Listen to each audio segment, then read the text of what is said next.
start with some health news because over the past few weeks, Queen Camilla has had to pull out of a number of scheduled engagements because of a chest infection. However, yesterday she told guests at the Qatari state visit that her chest infection was a form of pneumonia. This is something that impacts over 200,000 people every year here in the UK, so that's why Dr. Rosena is here to try and explain a little bit more about it. Good morning to you. Good morning. Good morning. I'm sure lots of our viewers will have experienced this or will have family members who've had a chest infection that they just can't shift. Yes. And it seems to get worse and worse and worse. Absolutely that. And it sounds like that's exactly what the Queen's dealing with right now. Yeah, poor Camilla, and thank God she's back out there now, out and about, ready in time for Christmas. But it sounds like she's been quite knocked off her feet with it. And pneumonia is something that we see really commonly. But the really important question is, what is pneumonia? When should you worry? And how is it different from having a cold? Because we've all got the sniffles this time of year. So the main thing that I would say is that actually pneumonia means inflammation of the lungs. And that's different to a cold because when you catch what we call community-acquired pneumonia from being out and about, there is 80% of it that comes from a bacteria and that can actually respond to antibiotics, and 20% of it usually from having a virus that has caused a bit of extra nastiness in the lungs. And that might have been what's happened to Queen Camilla. But the important thing to know is that if you have got pneumonia that's caused by a bacteria, the sooner you get the antibiotics, the better. So if you're worried that you've got a fever, you're feeling really, really tired, you're off your food, your heart rate is fast just by doing basic things like up and down the stairs or having a shower, go and see your GP because it might well be that they can have a listen to your chest and hear some crackles and think, actually, this is pneumonia that needs treating with a course of antibiotics. And how do you actually catch it? Do you catch it from other people or is it something that develops once you've got something else? Actually, both, Kat. So you can catch it from other people. So, of course, if you have got any symptoms of a cough or a cold, make sure you're not coughing in people's faces, make sure that if someone in the home is not very well, try and avoid sharing things, particularly if you've got someone who's older or vulnerable or having chemotherapy. Try and be sort of mindful of being around them if they're coughing. So yes, you can catch it from people, but sometimes you can have a virus yourself, like the flu virus or something called RSV, which we can talk about later in children. They typically get that when they're young.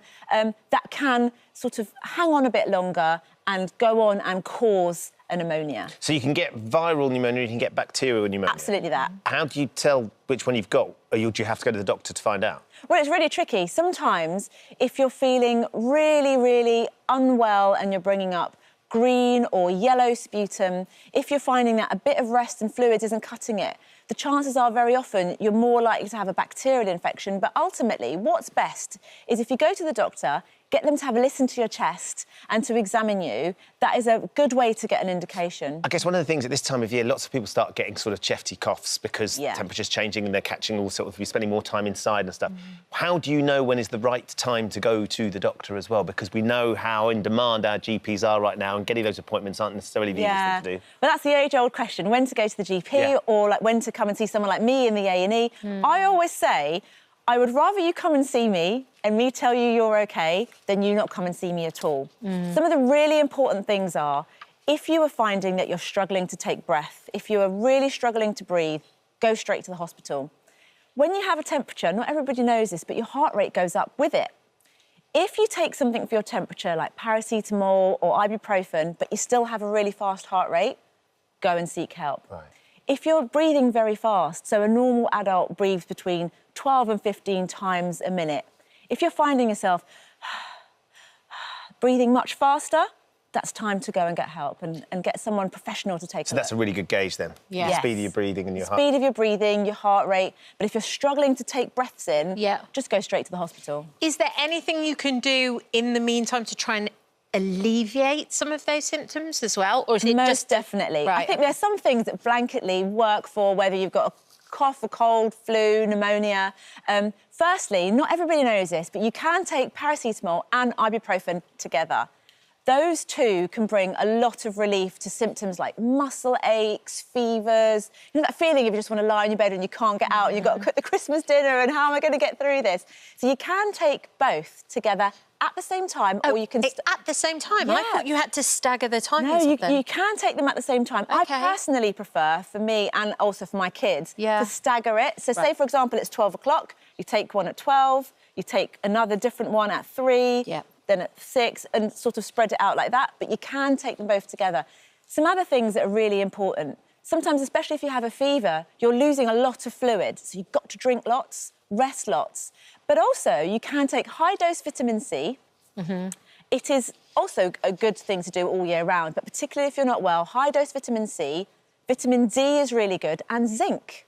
Right. You can get zinc supplements, about 20 milligrams a day is good, and all of that helps our body, with their own natural immune system, fight off the bugs. What about some of the other respiratory illnesses? You mentioned one that children could be susceptible. Was it RSV? Yes, RSV. That stands for Respiratory Syncytial Virus, and babies in particular and children under 2 can get something called RSV bronchiolitis.